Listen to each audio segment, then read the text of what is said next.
Bienvenidos a este seminario web de la Agencia Internacional de la Energía. Hoy vamos a presentarles parte de nuestro trabajo sobre el gas natural. Vamos a empezar dando algunas definiciones y resumiendo el papel del gas natural en el paisaje energético mundial. El gas natural es un combustible formado por una mezcla de gases de hidrocarburos con una elevada concentración de metano. Es básicamente metano.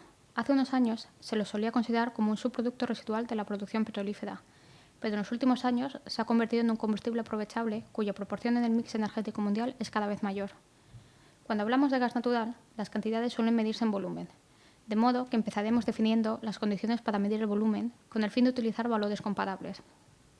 Para la recopilación internacional de datos de la IE, usamos metros cúbicos en condiciones estándares, es decir, a 15 grados Celsius y 1 atm. Estados Unidos es el mayor productor de gas natural del mundo. En 2016 produjo casi 750 BCM. En 2006, en torno al 30% del gas natural producido en el mundo fue comercializado, es decir, consumido en países donde no fue producido.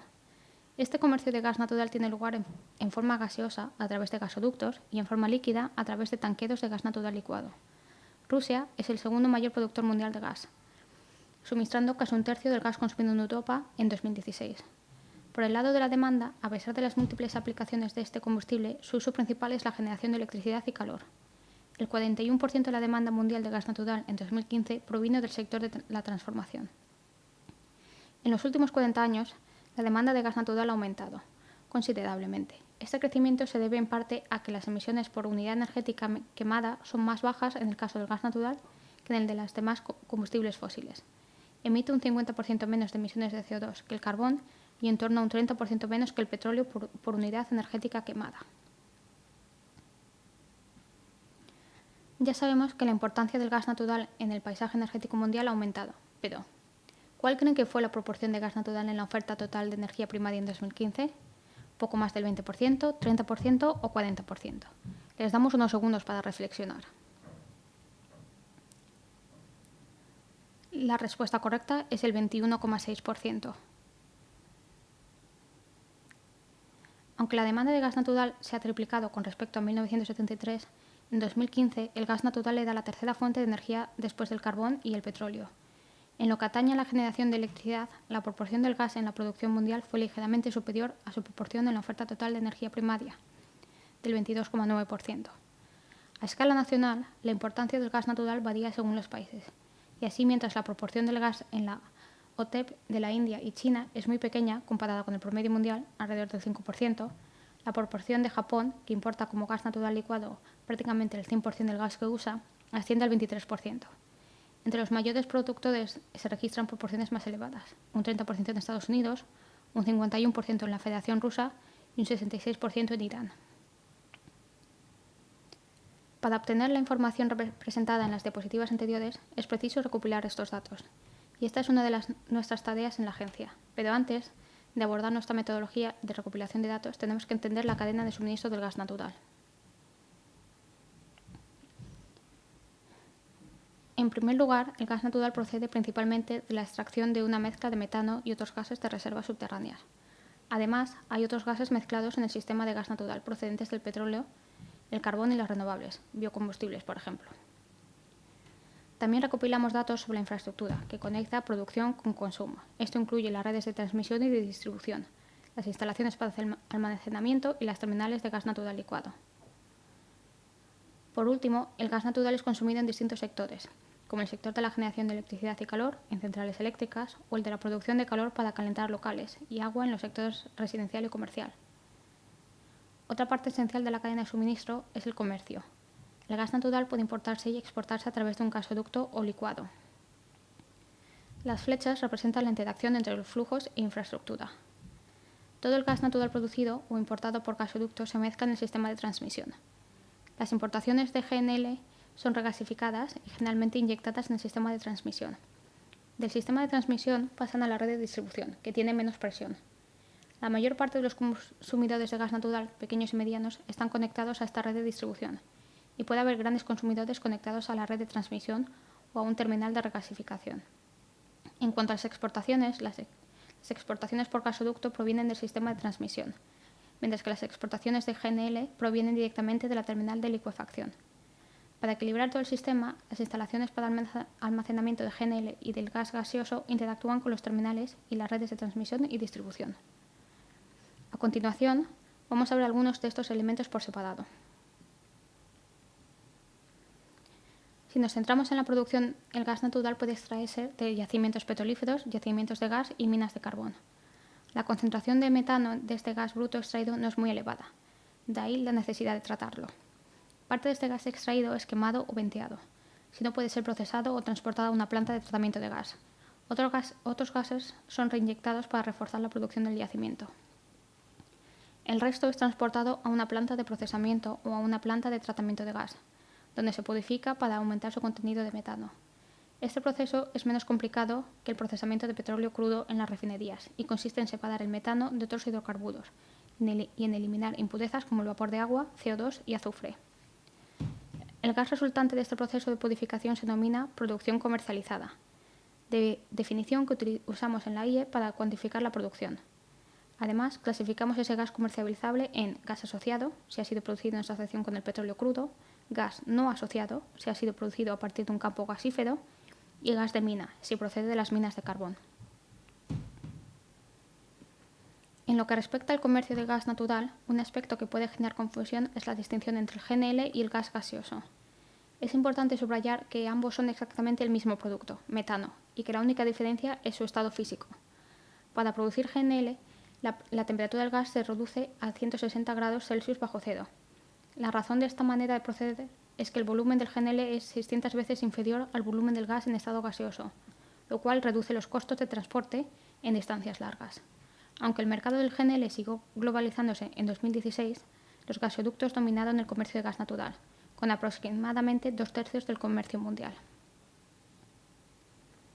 En cuanto a los stocks, si bien las existencias de gas natural no concitan tanta atención como las de petróleo, está claro que proporcionan un servicio clave a los mercados de gas natural.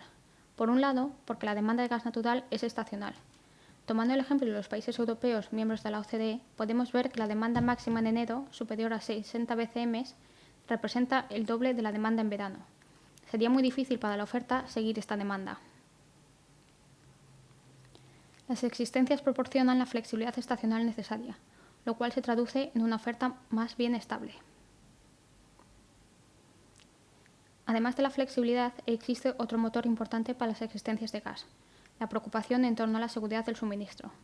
Hay muchos países totalmente dependientes de las importaciones, y mantener los stocks les permite abordar rápidamente una interrupción en el suministro de gas natural. Por último, la demanda se clasifica en distintos sectores: transformación, energía, transporte, industria y sectores comercial y residencial. Algunas de las definiciones que quizá no sean totalmente intuitivas son las diferencias entre el sector de transformación, el sector energético y los usos no energéticos. El sector de transformación incluye toda la demanda para convertir el gas en otra forma de energía, ya sea electricidad, gas de plantas de gas o hidrógeno para hidrocraqueo. En este sector incluimos también el calor que es vendido, por ejemplo, el procedente de una central de cogeneración de calor y electricidad. El sector energético incluye el consumo para apoyar las operaciones, por ejemplo, el gas natural quemado para la extracción de petróleo y gas o en una refinería. La principal diferencia es que el gas es quemado pero no transformado en un producto distinto. En el caso de una turbina de gas del ciclo combinado, el gas natural quemado para alimentar la turbina de gas a fin de generar electricidad deberá declararse en el sector de transformación. Cuando el gas natural se quema para mantener la caldera caliente, para permitir una puesta en marcha más rápida, pero sin producir electricidad, deberá declararse en el sector energético.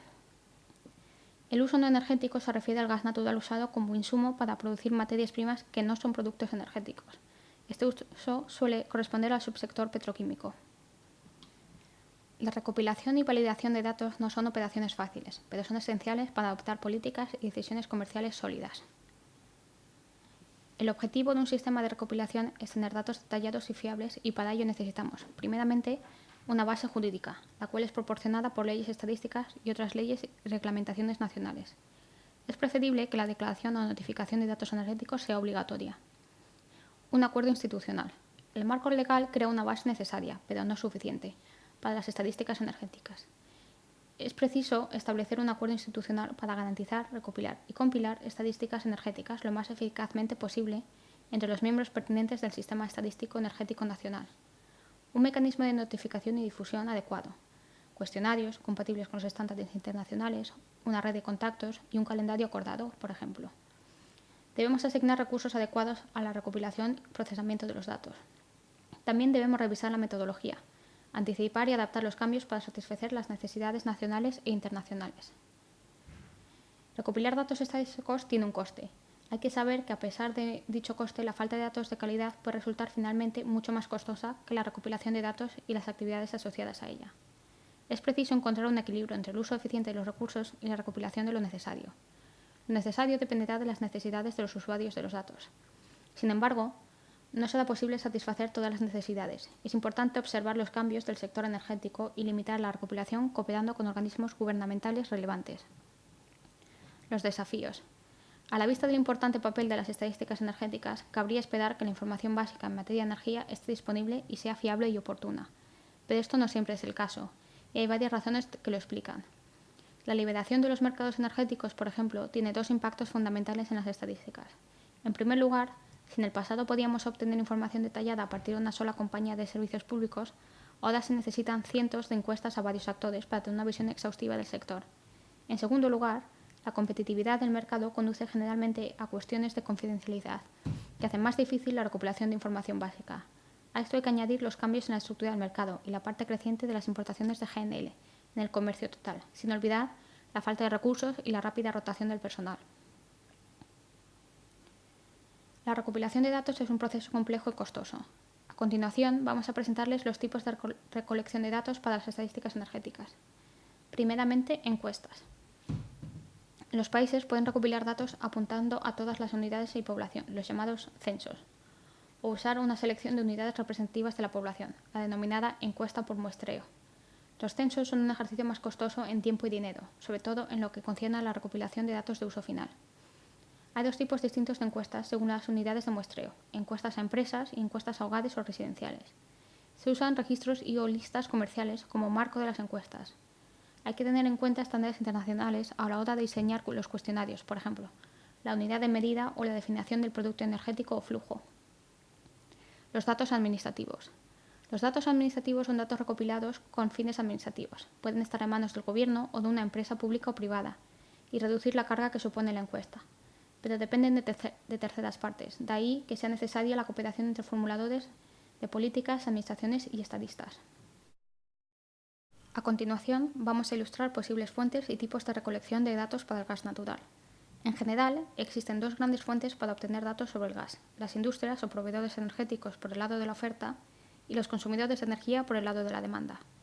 Los datos sobre la oferta pueden suministrar las industrias energéticas, cuyas actividades están directamente relacionadas con la producción o con alguna parte de la cadena del suministro. Los datos son recopilados a partir de productores energéticos mediante encuestas o a través de datos administrativos. Los datos sobre la importación y la exportación suelen estar compilados por las oficinas de aduanas. En general, la producción y la distribución de gas se monitorean con fines administrativos. Mediante la colaboración de varios organismos dentro del país, podríamos tener datos de la cantidad de gas producido y distribuido a los principales grupos de consumidores, como hogares o industria. Es importante adaptar la encuesta a las pautas de consumo cambiantes. Por ejemplo, el consumo del gas natural en el transporte y los usos energéticos alcanzaron casi un 20% del consumo total de gas natural en 2015, frente a un 5,5% en 1973. Por el lado de la demanda, para tener datos detallados del consumo energético, es preciso realizar encuestas a empresas y hogares, encuestas residenciales. Las encuestas estadísticas sobre el uso final de la energía son instrumentos cruciales para evaluar las actividades de consumo energético, rastrear el potencial de mejoras en eficiencia energética y ayudar a diseñar los futuros programas y políticas. La recopilación de datos a partir de consumidores energéticos es compleja debido a la diversidad, la movilidad y las detalladas preguntas de los formularios. Para tener un panorama completo de las estadísticas sobre oferta y la demanda del gas natural, se necesita un enfoque integrado. Esto implica la necesidad de usar encuestas existentes como presupuestos de los hogares, mediciones directas y herramientas de estimación o modelación para colmar las lagunas del conjunto de datos. A continuación, vamos a ver cómo se transmiten todos estos flujos a la IE para elaborar estadísticas internacionales. Nuestro cuestionario de gas natural tiene 5 cuadros distintos. Es enviado cada año a las administraciones nacionales para que lo rellenen con los correspondientes datos anuales. El primer cuadro contiene información sobre las ofertas de gas natural, producción, importaciones, exportaciones y cambios en las existencias. El cuadro 2 presenta un desglose del consumo. Los cuadros 3 y 4 incluyen el comercio por país y abordan el comercio total y el GNL por separado. Por último, con el fin de mejorar nuestros datos para evaluar la seguridad energética, estamos ampliando el cuadro 5, donde recogemos información sobre las infraestructuras de gas. Esta diapositiva muestra las interrelaciones entre los distintos cuadros del cuestionario y con los demás cuestionarios de combustibles anuales. Las relaciones entre los cuadros nos permiten hacer verificaciones internas. Además, el cuestionario del gas natural se relaciona con otros cuestionarios a través del sector de transformación y lo recibido de otras fuentes. Lo recibido de otras fuentes se incluye cuando se ha mezclado con la red de gas natural. Esto incluye los gases manufacturados del cuestionario del carbón, el GLP del cuestionario del petróleo y el biogás del cuestionario de las renovables. Para entender cómo funciona el cuestionario, veamos dos ejemplos. Imaginemos que recibimos la siguiente información del país A. 180 millones de metros cúbicos en condiciones estándar de gas, producido en un campo de gas con un poder calorífico bruto de 38.000 kilojulios por metro cúbico, y 79.000 terajulios de gas natural licuado importados de Argelia, con un poder calorífico bruto de 39.500 kilojulios por metro cúbico. En primer lugar, identificamos los distintos tipos de información. Tenemos las cifras en azul, las unidades en verde, los flujos en violeta y los poderes caloríficos brutos en rosa. Con esta información rellenamos una fila entera del cuestionario de la derecha. Podemos empezar rellenando el cuadro con los datos proporcionados. Anotamos 180 millones de metros cúbicos en la fila correspondiente a gas no asociado. Y anotamos también su poder calorífico bruto. Es importante recordar que los datos del cuestionario deben reportarse en condiciones estándar. A partir de los datos de importaciones proporcionados, conocemos el valor de las unidades energéticas y el poder calorífico bruto. En este caso, hacemos la conversión inversa de las unidades energéticas a volumétricas recurriendo al PCB. Por último, sumamos la producción y las importaciones para obtener el consumo interior calculado. Este es un buen momento para señalar el papel de la diferencia estadística. Como podemos ver, el balance de oferta se notifica bajo el consumo interior calculado. Esto se debe a que, en el mejor de los casos, los datos de oferta y consumo provienen de dos fuentes distintas. En un mundo perfecto, el resultado de ambas fuentes sería idéntico. En realidad, esto nunca sucede. La diferencia estadística es un buen indicador de la exhaustividad de los datos. Un último comentario antes de pasar a la siguiente diapositiva. Puesto que solo recopilamos datos de consumo sobre unidades energéticas, utilizamos el poder calorífico bruto medio del consumo observado para transformar los datos en volumen, de modo que esta es una cifra clave de los países deben notificar. Los cuadros 3 y 4 incluyen el desglose de los orígenes y destinos de las importaciones y exportaciones. Aquí podríamos usar información sobre el origen y distinguir si el comercio se realizó por gasoducto o como GNL. En este caso, hay que señalar que el GNL se declara como producto of which, incluido, de modo que las importaciones por gasoducto se contabilizan como la diferencia entre el total y el GNL. De nuevo, usamos el poder calorífico bruto para calcular los millones de metros cúbicos. Centrándonos un poco más en las estadísticas del comercio, nos gustaría subrayar el hecho de que recopilamos datos sobre el origen y el destino final, los cuales difieren de los criterios de entradas y salidas que podemos encontrar en otras estadísticas, por ejemplo, en nuestras estadísticas mensuales de gas. Para entenderlo mejor, utilicemos el ejemplo del Magreb, los gasoductos europeos que conectan los campos de gas en Argelia con España y Portugal a través de Marruecos. Teniendo en cuenta estas mediciones para flujos transfronterizos, los países deben notificar como importaciones de Argelia el gas que es utilizado en el país, o sea, 1.000 millones de metros cúbicos en Marruecos, 8.000 en España y 2.000 en Portugal. Por otro lado, Argelia debe reportar las mismas cantidades para los países destinatarios. A menudo, esto representa un desafío enorme para algunos países, sobre todo después de la liberación de los mercados de gas, su integración regional y su importancia creciente. Por esta razón, estamos trabajando actualmente en la AIE para mejorar la recopilación de datos sobre el comercio. Una vez recopilados los datos a través de los distintos cuadros, es preciso someterlos a un control de calidad que debe incluir verificaciones aritméticas, gracias a las cuales se verifican sumas, totales y signos, y también la coherencia entre los cuadros de un mismo cuestionario y entre los distintos cuestionarios. Las verificaciones estadísticas consisten en prestar una atención especial a las diferencias estadísticas y a la coherencia tiempo-serie. Entre las verificaciones físicas, es esencial comprobar los valores caloríficos, comparar los balances físicos y energéticos y verificar las eficiencias de transformación. Por último, comparamos con fuentes secundarias y nos aseguramos de que los datos están completos y cuentan la historia correcta. Nos estamos acercando al final de esta presentación, en la que hemos hablado acerca de la importancia del gas natural en el mundo, así como de la recopilación y la validación de los datos sobre el gas.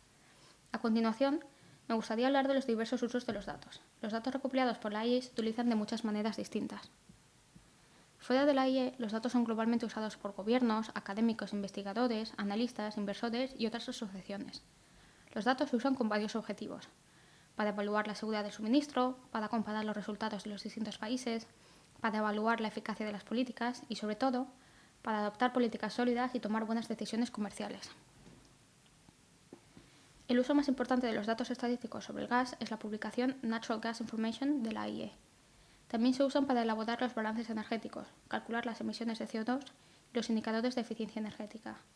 Otra de sus utilizaciones es la de llevar a cabo análisis y realizar previsiones, y asimismo elaborar el World Energy Outlook, una de las principales publicaciones de la IEA. Las estadísticas más utilizadas están disponibles para todo el mundo en un folleto fácilmente accesible, el Key World Energy Statistics, y en la aplicación móvil asociada. Muchas gracias por su atención. Si desean más información sobre las estadísticas energéticas de la IEA, disponemos de muchos recursos útiles. Más abajo encontrarán el enlace para acceder a nuestro manual de estadísticas energéticas, una guía exhaustiva disponible en 10 idiomas. También pueden visitar el sitio web Estadísticas de la IEA, que contiene una enorme cantidad de recursos como cuestionarios, glosario y documentación relacionada con nuestras metodologías de recopilación de datos. Además, pueden echar un vistazo a las recomendaciones internacionales de las Naciones Unidas para las estadísticas energéticas, que proporcionan un marco metodológico. Gracias de nuevo por su atención.